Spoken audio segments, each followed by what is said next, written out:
This is lesson 2 of anatomy and physiology. Today we're looking at joints, most importantly the types of synovial joints that you have in the body, and we'll be looking at the types of movement that you can get in each of those joints as well. This is following on from lesson 1, the skeletal system, so the do now task is just a link to the work that you did in the last lesson. So the task that you've been asked to do for the first part is just to identify as many of the bones that you can remember from the previous lesson. So I'm just going to throw a few in there, just of some of the ones that I feel are the most important ones for the GCSE PE course. Again, I'm going to do these in slightly different colours just to make it clear the function between the two. So the long bones in blue first. Humerus, radius, ulna in the arm, femur, tibia, fibula in the legs,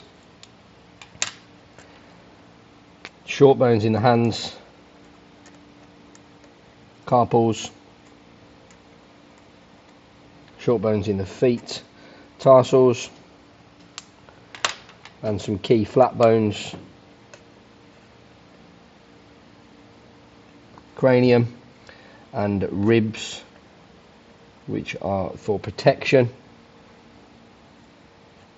or scapula and ilium, which are for muscle attachment, and then some of our irregular bones, patella, vertebrae. Okay, that may start to feel repetitive doing that, but until you can confidently identify all of the bones and including the type of bone that they are, that is something that's a really useful revision tool, to constantly be doing that until you're at a point where you can do that off the top of your head in no time at all.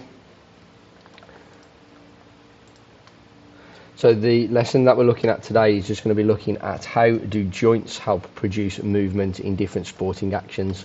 So for us to be able to answer that question, we need to be able to identify the different joints found in the body and then describe the type of movement or the joint actions that occur at each joint.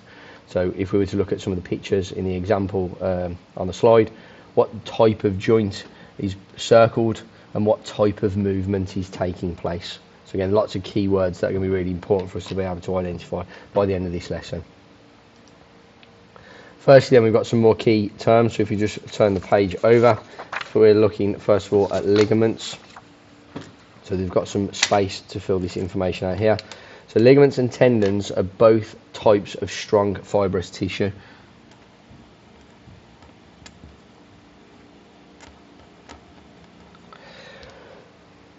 Ligaments are elastic fibers that join one bone to another, usually to hold things together and keep them stable. They keep your skeleton supported while allowing movement at your joints.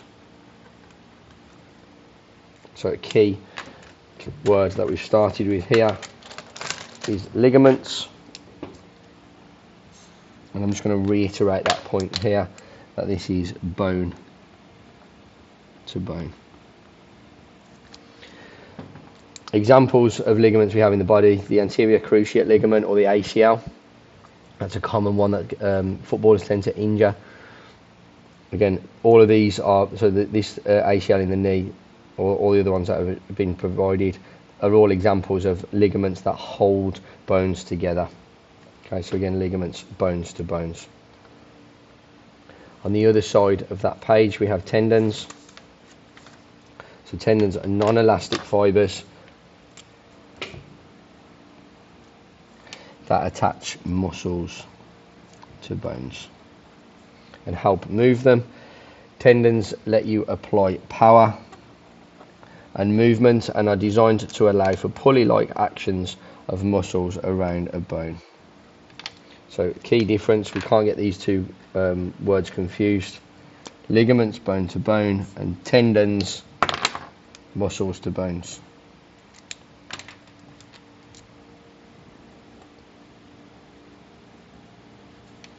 Examples of bones, tendons in the body: we have the patella tendon on the knee, or the Achilles tendon in the ankle. So the Achilles tendon is what joins the heel to the gastrocnemius, and you've just got that an example of where that is snapped from someone there. Again, both ligaments and tendons are unable to repair themselves, so more often than not, if any injuries occur to those, a lot of the time it's going to need surgery to correct it. So on the slide now, we've just got different types of joints in the body. Now a joint, if we get a question that's asking us that, a joint is a place where two or more bones meet and allow movement or rotation.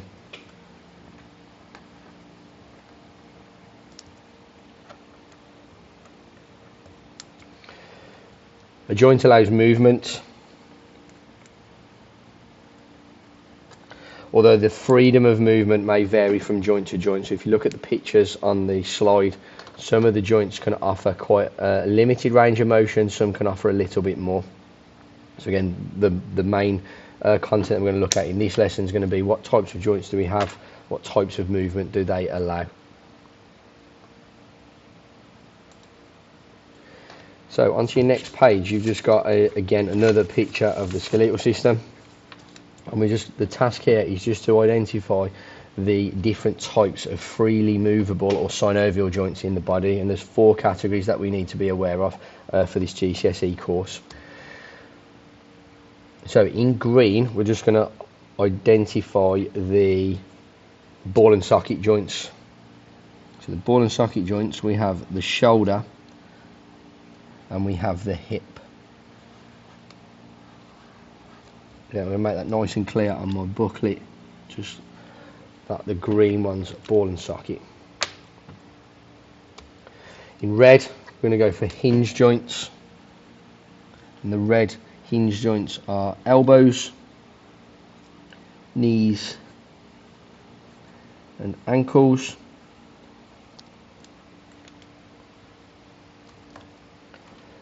Blue, we've got pivot joints, and the main one that we're going to refer to when we talk about pivot joints is going to be that C1, C2 vertebrae at the top of the neck that allow your head to turn from side to side.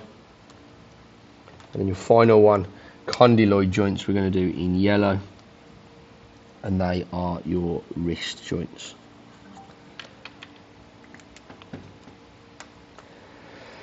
So when we look at movement or type of movement, we're going to use the word joint action. So I'm just going to make a note of that at the bottom here. So joint action is essentially asking what movement occurs. And again, there are some keywords that we need to be aware of with what type of movement we're referring to. There is some space on the table on the side of that page for you to just add a little bit more information in. So the pivot joints, where it's found is wrist, elbow and neck. Now the wrist and elbow joint is just looking at the structure of the radius and ulna. And if you were to, with my group when I've explained this before, is if you were to look at how the hand is positioned here, if this person was to turn their hand over, so their thumb would be facing the other way, the back of their hand would be facing us, their radius and ulna would cross over, so the top of the bone would remain where it is, but the radius, instead of being across here, would turn over, and the radius and ulna would be like an X, so they would swap over. That is just because of that pivot joint that we've got in our lower arm to allow our hand to turn over from side to side. What I have stressed in though is if you get a choice of a pivot joint to use in an exam, the pivot joint at the top of your neck that allows your head to turn from side to side is much more simple and much more easy to talk about. So it allows rotation of your head, for example a header in football. That's the most simple option we've got for that. Next we have hinge joints, so we have knee, elbow and ankle. I'm going to go through these types of movements in more detail. Just remember the movements we refer to as joint actions. So knees, elbows, ankles allow flexion and extension. The ankle movements we don't call flexion and extension, we call those plantar flexion and dorsiflexion, and I'll come on to those in a little bit more detail in a second. Next we have ball and socket, so found in the hip and shoulder. Flexion and extension. Other movement we have adduction, abduction and rotation. So lots of types of movement in there. Essentially that just means they've got the greatest flexibility, greatest range of motion. And then finally condyloid in the wrist. We have adduction, abduction. For example, in cricket, to spin the ball, to apply spin, to twist your hand, twist your wrist. Types of movement I'm going to spend a little bit of time coming on to in a second, so don't worry about if some of those words are not familiar. So these are the words that I've just gone through. Now when we talk about joint actions or we talk about movements, it's important that we're referring to these words rather than some of the terms we may have used before. So if we were to talk about your elbow, for example, what type of movement does your elbow allow? If you were to use the terms bending and straightening of the arm, although we would understand what you mean, we need to make sure we're using the correct terms. So we just need to familiarise ourselves with the words that are on the slide and the movements that they offer. So there's two things for this task sheet. You've got to just identify the keywords from the list and then just match those up with the picture. So I'm just going to go through these one at a time and the answers will come up. So bending a limb at a joint is what we call flexion. So in the bottom picture here, you've got where the arm is sort of slightly extended. If you were to bring your arm up and bend the elbow, so it would be in this position, that is flexion. The reverse of that, so straightening a limb, would be called extension. So again, in the opposite way, to straighten your arm, extension. Flexion and extension of the knees and elbows is very straightforward. It's just bending or straightening those two limbs. For the shoulder and the hip, it was identified that we can also do these two types of movement. For flexion, it would just be to raise your arm in front of you or raise your leg in front of you. An extension would be to pull your whole arm from the shoulder back behind you, or at the hip to pull your leg back behind you, so sort of in preparation to kick a football, for example.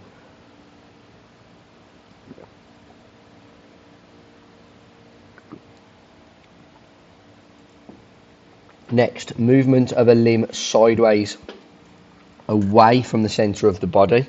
So this should be the example here. If you were to stand with your arms by your side and to move them away from the body, that would be abduction. So to abduct something, to take it away.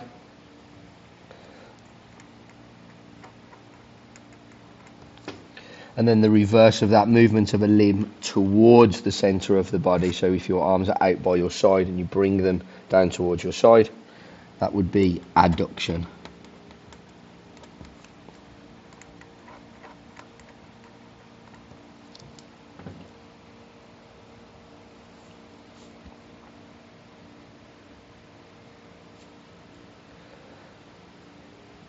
The next one, movement around a single axis or pivot, that is rotation.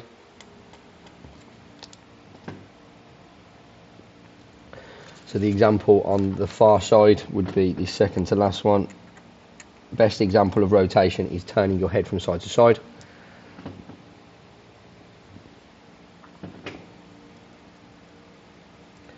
And think of that as your pivot point there, those top two vertebrae as your pivot point. Circular movement, circumduction. So if you were to, like a cricketer bowling a ball, their arm does a big circular motion. That's circumduction. So if you were to draw a circle with one of your limbs, that movement would be called circumduction. And then finally, these two words which we use for the movement at the ankle. This is the only place in the body where we would refer to these types of movement.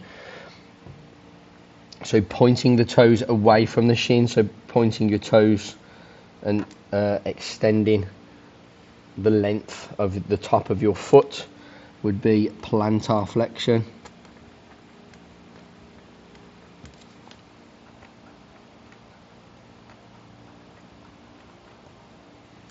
And then to lift the toes up towards the shin, so you're kind of stretching that gastrocnemius muscle, would be called dorsiflexion.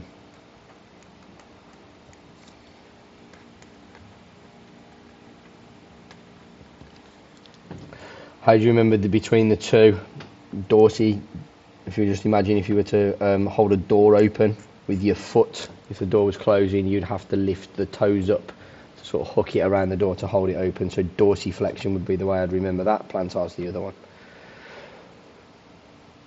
Good little revision tool here would be just to make some flashcards. Maybe you put the pictures, the keywords, or the keywords and definitions on either side of a flashcard, so you just look at the picture, what type of movement is it, and again, these are the words that we need to be referring to, not the simple terminology. So we can't say bending a limb, we need to use the correct ones. And again, just on the slide, just those answers are there. And then to match up with your pictures.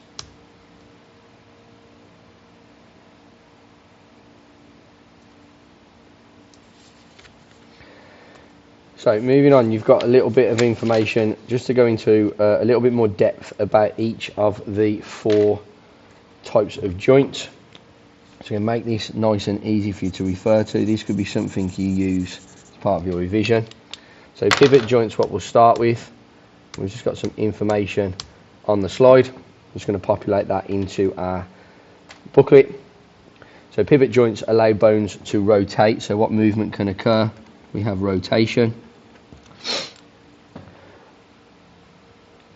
Where is it found? We can use neck is the easy example, but we also have that wrist, elbow, which allows our hands to turn up and over. The types of movement for those would be something you would look at a level 3 or an A level, where you would look at pronation or supination, but for the GCSE you don't really need to use that. So sporting example, heading in football. So to turn your head to direct a header, nice easy example for you to use.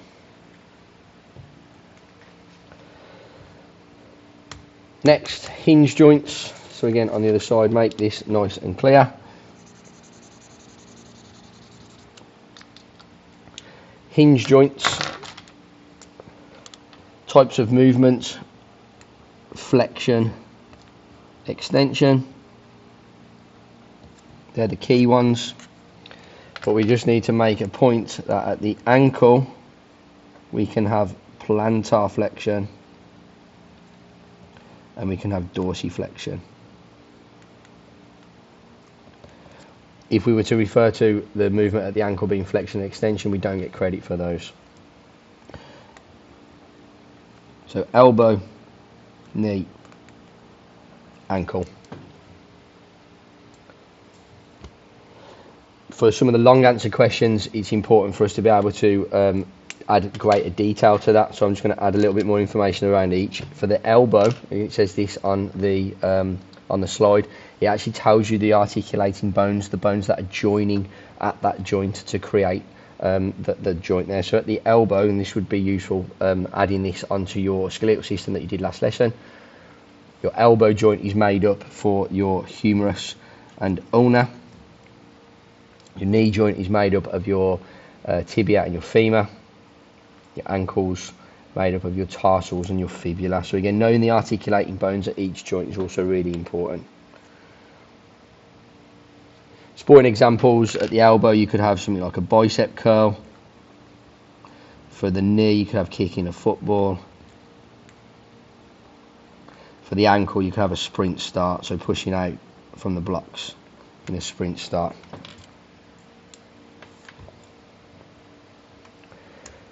Next one, ball and socket.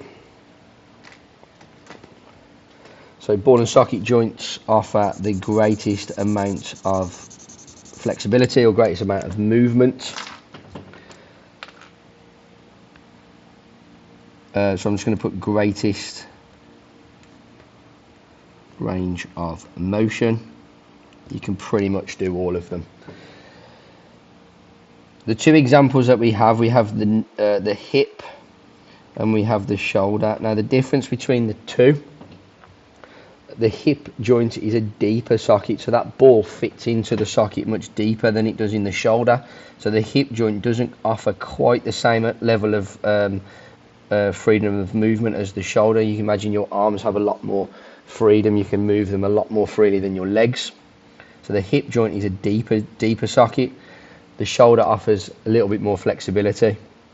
Obviously the shoulder is a little bit more susceptible to dislocation, so you're more likely to dislocate your shoulder than you are your hip. Sporting examples will go bowling in cricket, but again any action will be fine. Anything where you're using your arms, your legs. And then finally your condyloid joint. So your condyloid joint in your wrist.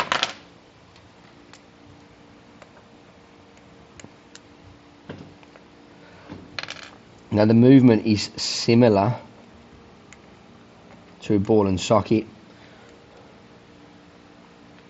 although it's slightly more limited, and the reason for that will be just the shape of the bone is not as circular as it is at the top of the femur or the humerus, so it doesn't quite offer the same level of freedom. So if you think of the movement you can get in your wrist, you can turn in and out, side to side, you can kind of roll it around, maybe not as freely as you could with your shoulder, but the movements are very, very similar.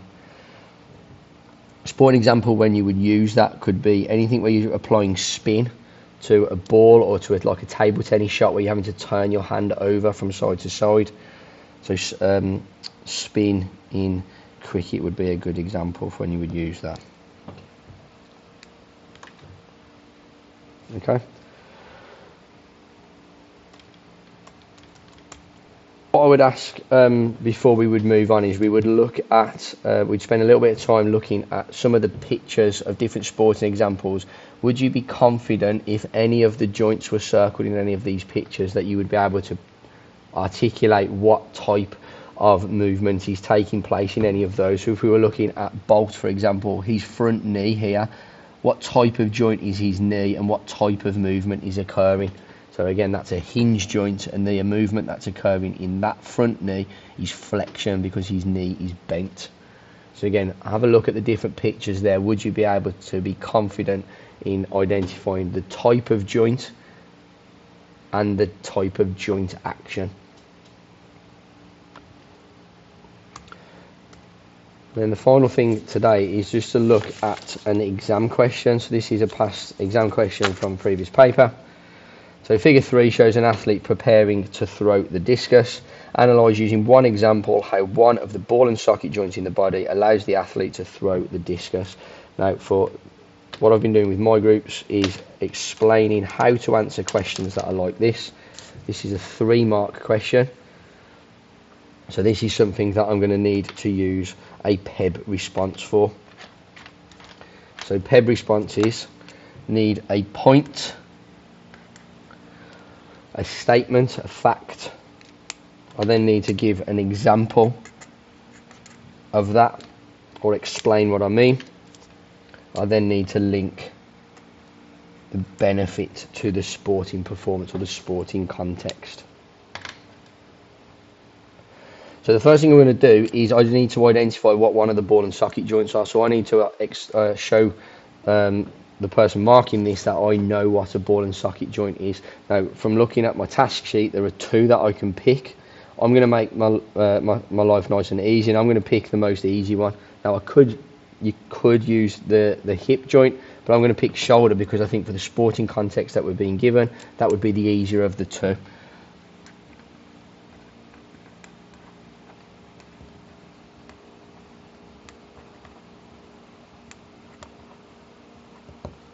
So nice and simply, for 1 mark, the shoulder is a ball and socket joint. And then just going to offer a little bit more information about the ball and socket joint to explain what I've just said.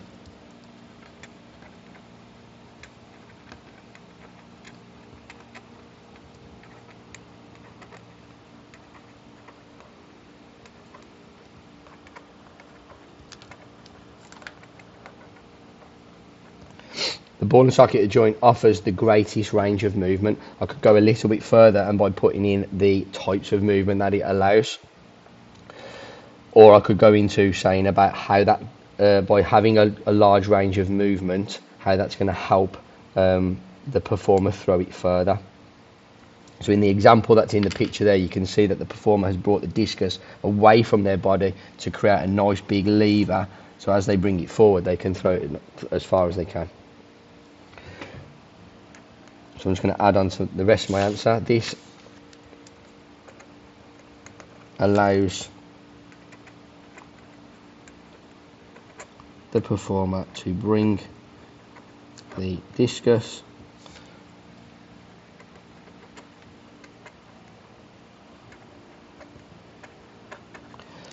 away from their body as they prepare to throw. And I'm going to show that I know what that type of movement is. So something away from the body is abduction. My final point there to get my 3rd mark is just to link what I've said to the benefits. So because they can do that, because they can move their discus away from their body, how does that help them? How does that help their sport performance?